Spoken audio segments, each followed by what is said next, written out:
আওয়ামী লীগ আজকেও কালকেও 50 বছর পরে হলেও ক্ষমতায় আসবে।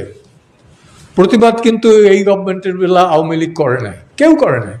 ফার্স্ট আমি করেছি যেদিন ওয়াকারুজ্জামান বলল যে আমি জামাত এবং কাকে না বিএনপির বল না, জামাত এবং কাকে কাকে যেন সে ডাকছে, এবং আমার উপর আপনি বিশ্বাস রাখেন।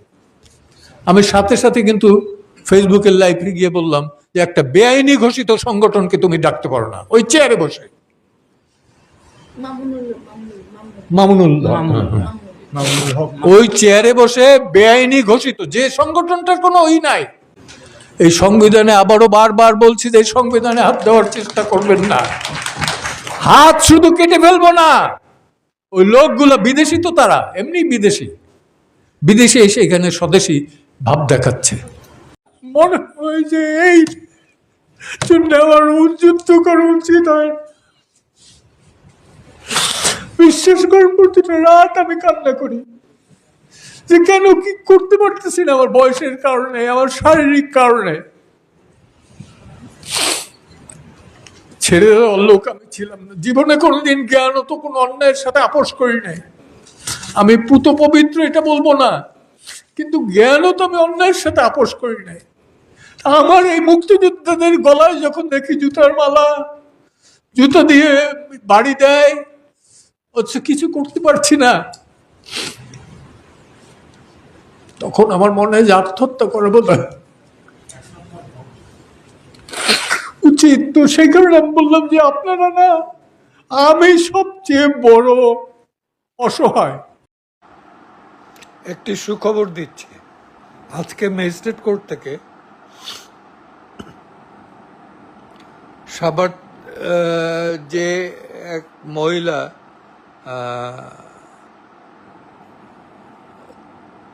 দুই শিশুসহ গ্রেপ্তার হয়েছিলেন, তার জামিন অ্যাডভোকেট জাহাঙ্গীর এবং অ্যাডভোকেট অর্ণব সহ এক ইয়াং লয়ার গ্রুপ তার জামিন করিয়েছেন ম্যাজিস্ট্রেট কোর্ট থেকে।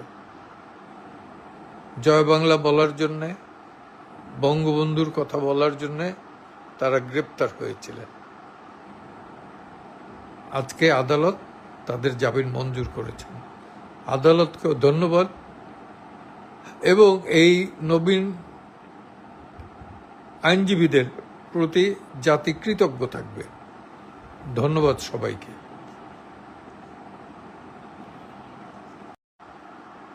একটি সুখবর দিচ্ছি, আজকে ম্যাজিস্ট্রেট কোর্ট থেকে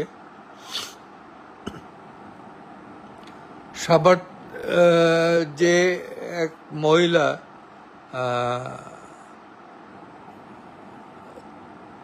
দুই শিশুসহ গ্রেপ্তার হয়েছিলেন, তার জামিন অ্যাডভোকেট জাহাঙ্গীর এবং অ্যাডভোকেট অর্ণব সহ এক ইয়াং লয়ার গ্রুপ তার জামিন করিয়েছেন ম্যাজিস্ট্রেট কোর্ট থেকে। জয় বাংলা বলার জন্যে, বঙ্গবন্ধুর কথা বলার জন্যে তারা গ্রেপ্তার হয়েছিলেন। আজকে আদালত তাদের জামিন মঞ্জুর করেছেন, আদালতকেও ধন্যবাদ। এবং এই নবীন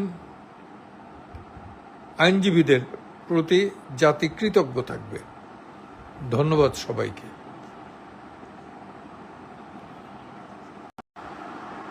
একটি সুখবর দিচ্ছি, আজকে ম্যাজিস্ট্রেট কোর্ট থেকে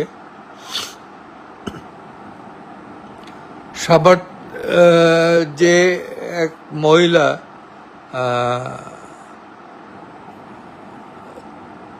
দুই শিশুসহ গ্রেপ্তার হয়েছিলেন, তার জামিন অ্যাডভোকেট জাহাঙ্গীর এবং অ্যাডভোকেট অর্ণব সহ এক ইয়াং লয়ার গ্রুপ তার জামিন করিয়েছেন ম্যাজিস্ট্রেট কোর্ট থেকে। জয় বাংলা বলার জন্যে, বঙ্গবন্ধুর কথা বলার জন্যে তারা গ্রেপ্তার হয়েছিলেন। আজকে আদালত তাদের জামিন মঞ্জুর করেছেন, আদালতকেও ধন্যবাদ। এবং এই নবীন আইনজীবীদের প্রতি জাতি কৃতজ্ঞ থাকবে। ধন্যবাদ সবাইকে।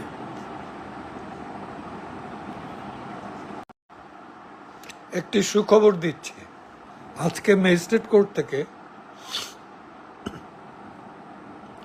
সাভার যে এক মহিলা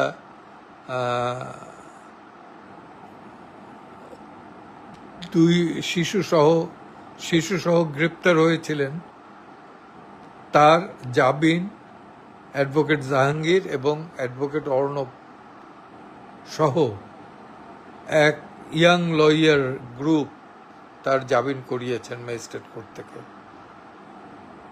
জয় বাংলা বলার জন্যে, বঙ্গবন্ধুর কথা বলার জন্যে তারা গ্রেপ্তার হয়েছিলেন। আজকে আদালত তাদের জামিন মঞ্জুর করেছেন, আদালতকেও ধন্যবাদ। এবং এই নবীন আইনজীবীদের প্রতি জাতি কৃতজ্ঞ থাকবে। ধন্যবাদ সবাইকে।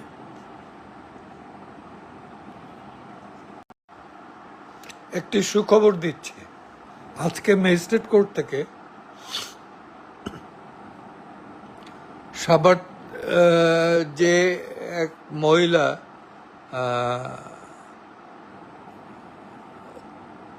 দুই শিশুসহ গ্রেপ্তার হয়েছিলেন, তার জামিন অ্যাডভোকেট জাহাঙ্গীর এবং অ্যাডভোকেট অর্ণব সহ এক ইয়াং লয়ার গ্রুপ তার জামিন করিয়েছেন ম্যাজিস্ট্রেট কোর্ট থেকে।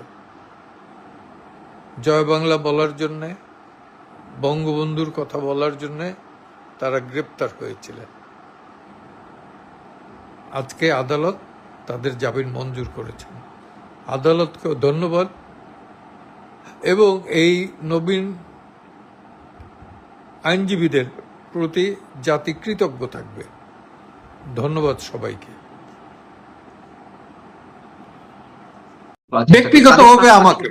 ব্যক্তিগতভাবে আমাকে তার কারণটা আছে, আমি কিন্তু বেসিক্যালি কোনো দলের না, আমি কোনো দলের না, কোনো রাজনৈতিক দলভুক্ত না। আমি যে দলই আসছে সেই দলেরই মানবাধিকার লঙ্ঘন বা আইনের লঙ্ঘন হয়েছে যেটা আমি মনে করছি সেটার বিরুদ্ধে আমি প্রতিবাদ করছি। যেমন র্যাব যখন গঠন করে তারপরে কিন্তু আমি আমার কিছু ফলোয়ার নিয়ে যারা মানবাধিকারের পক্ষে, তাদের নিয়ে আইন সালিশ কেন্দ্রের কিছু কর্মীদের নিয়ে প্রেস ক্লাবের সামনে দাঁড়াই কি যে র্যাব হলো রাষ্ট্রীয় সন্ত্রাস। কিছুক্ষণ পরে র্যাব কিছু লোক ভাড়া করা লোকজন আইনে আমাদের তারাই দেওয়ার চেষ্টা করছে, হাতাহাতির চেষ্টা করছে। যাই হোক, আসলাম। এটা কিন্তু 2004 সালের ঘটনা।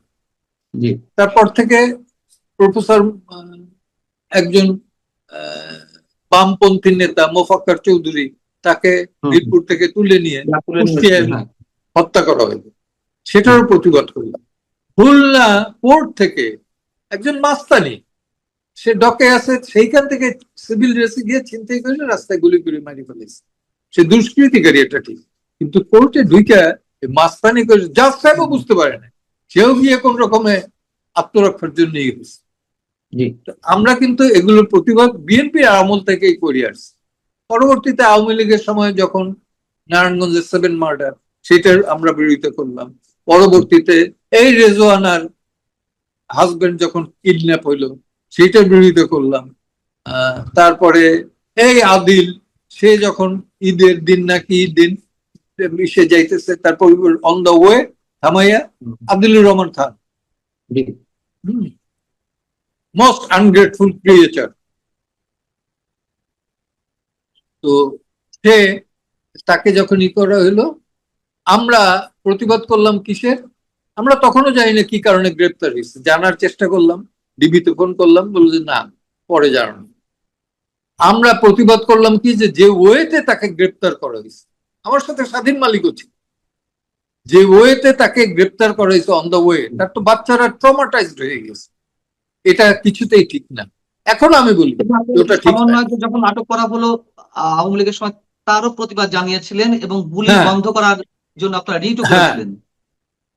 গুলি যাতে না করে, এক গ্রেপ্তার করুক, আর একটা হলো যে এই যে ডিবির হারুন, তার ভাতের হোটেল, সেটা যে খাওয়াই সে ওই পোস্ট দেয় ফেসবুকে এই এইটারও আমরা এই করলাম, এবং কোর্টও স্বীকার করলো যে এটা কি একটা মস্করা পাইয়ে গেছে। তো এগুলো তো ঠিক না। ভালো কাজ যদি করতে গেলে অবশ্যই এখন এগুলো করতে গিয়ে এইগুলো আমি একটু বলি, এগুলো করতে গিয়ে আওয়ামী লীগের কিছু লোকের আমি চক্ষুশূল হয়ে গেছি। তাদের যারা অন্ধ আর কি, অন্ধ, তাদের কাছে যারা লজিক মারে না, তাদের কাছে আমি হইলাম লাল ইসের পক্ষে ছিলাম। এবং তারা 29 তারিখে একটা কার্টুন দিয়ে দিল, কার্টুন একটা ছবি পেস্ট করে দিল, উনি শিবিরের চট্টগ্রামে চলে গেছে। আওয়ামী লীগের একটু সিনিয়র নেতা যারা, তারা বলছে যে এই লাইনে ওরে অ্যাটাক করতে যাবে না, দুনিয়ায় ওরে কসম খাইয়ে বললেও কেউ বলবে না শিবির বা জামাত করে।